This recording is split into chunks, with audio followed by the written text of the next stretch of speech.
Welcome to Parker is My Town.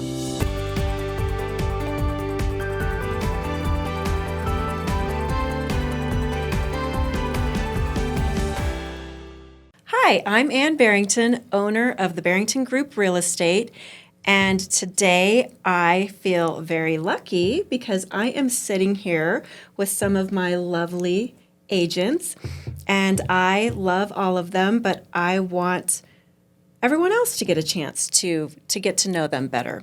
So we are off to a very busy and different 2023. And I'm going to just start by introducing you all individually. So I'm going to start with Stacy Blair.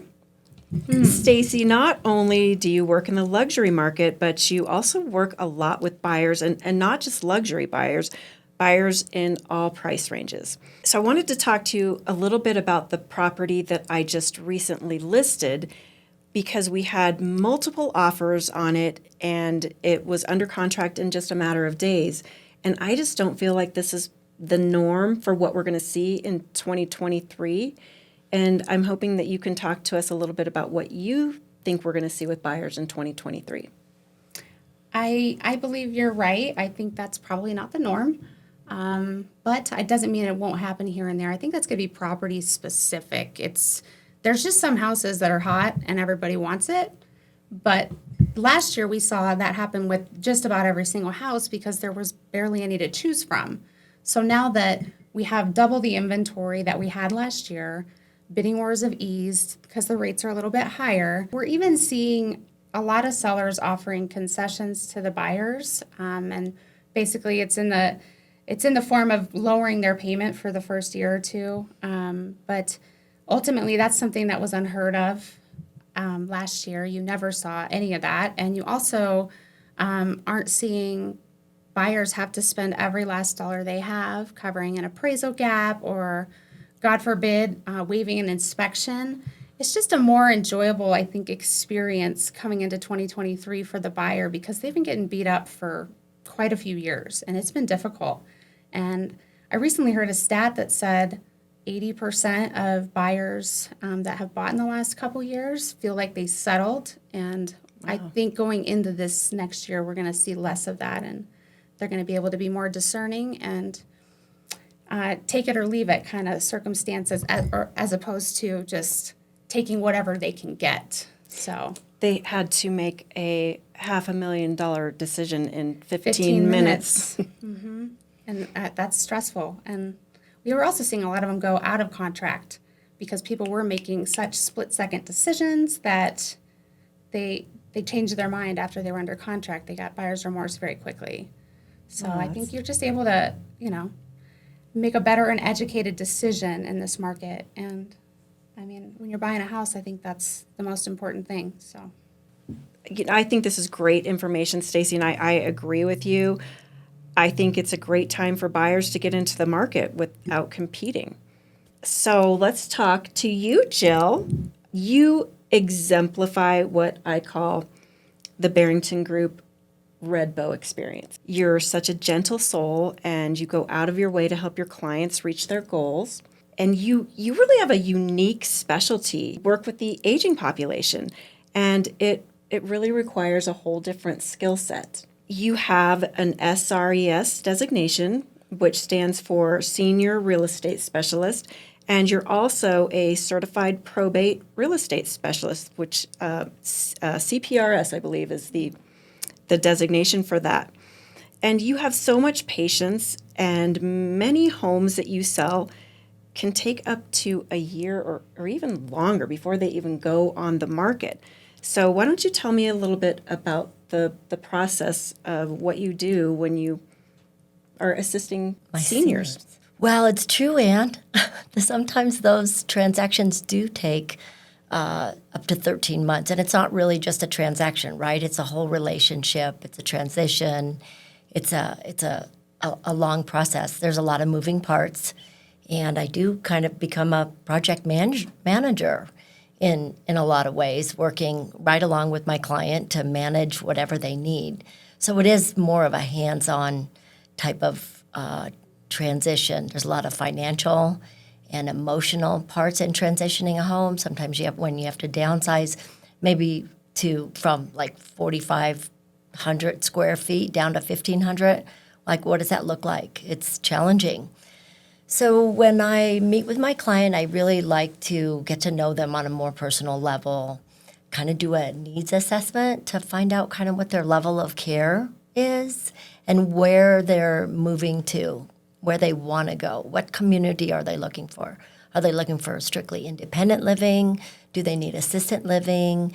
Do they want activities? Do they need 3 meals a day? Do they just want to cook themselves? So there's all these moving parts. And so when I have that needs assessment, then I can go forward. Like, for example, I had this client, I think you remember my client a couple years ago. I met her like a year after her husband died. Do you remember that? I do. Yeah. And really hard. So we went shopping, found her another place to live, which was awesome. But then there was a wait list. So we had to put her on the wait list. But that was good because we got some time to deal with everything we needed to deal with the downsizing of the home. Remember, I had to work with a financial advisor really close. We had this time limit because there was going to be some serious tax consequences if we didn't sell that property in a certain amount of time. So there was that. And then with the whole transition, that took a lot of extra resources. So I connected it to her with estate sale companies to do estate sale. She interviewed 2, and then she needed to find out what to donate, what to sell, what to keep. Then I connected her to a woman that I work with pretty closely called a lifestyle management consultant. And she was able to meet with her on several different occasions to grab the documents that need shredded, keep the documents for tax, what's she going to give to her family members, what is she going to keep for herself, all that, family moving, HVAC, roofing people, people that, all of in our resource, all of our connections that we have, our house cleaners. It took the whole Rolodex. Yeah, Okay, sounds like it. totally. But we have that, right? We have all those resources. You're a great resource for them. Yeah. And there's always balls that need to be in the air, and you're really good at keeping them in the air because a lot of times they don't even know where to begin. So just the patience that you have guiding them through this, and you said it, you're basically a project manager. Mm-hmm. And I think there are many agents that think that they can get into a market like that, but they just don't have the skills that you have because of all the facilities that you personally have relationships with the staff at these Communities. the different communities. Mm-hmm. And each one has its own personality. And so when you go in and you talk to these people, you get to know their personality, and you know that they might not be a good fit for one community, but they would probably love the other one. So I think that what you are doing is such a service, and people really do need to think twice before they just pick any agent to handle a process like this, because you're dealing with a lot, and so are they. It's really rewarding too. Oh, I know it is, and I've seen how you interact with your clients, and they just love you and trust you, and that's really so important. Thanks. And then there's beautiful Whitney. I'm so excited to introduce you to everyone.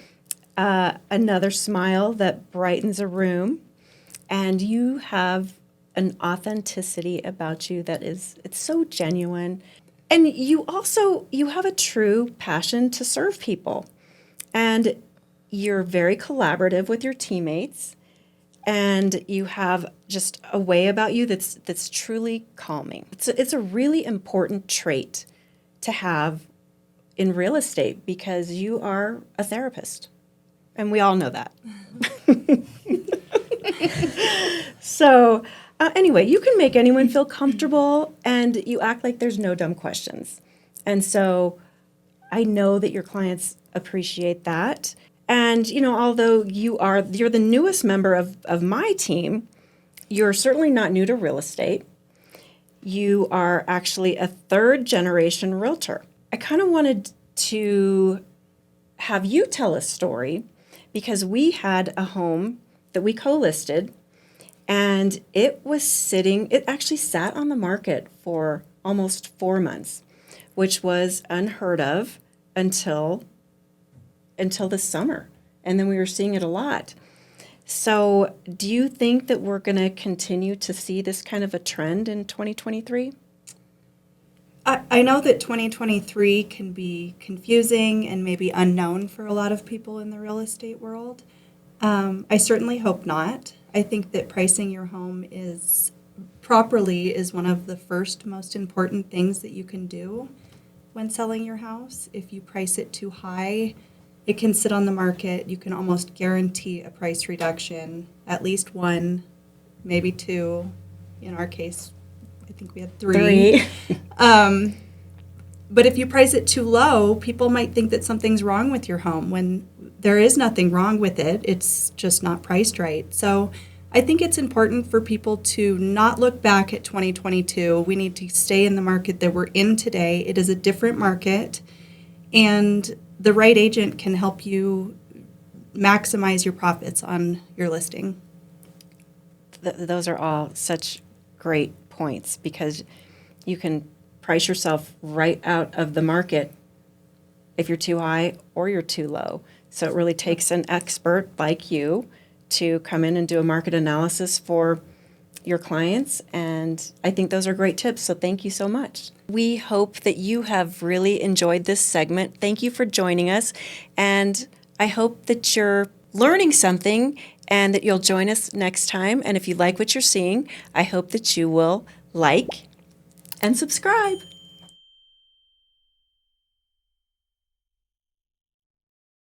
Yeah. She's good at that. I hated that. That was horrible. That was so not. good. That was Great. so bad. I loved it.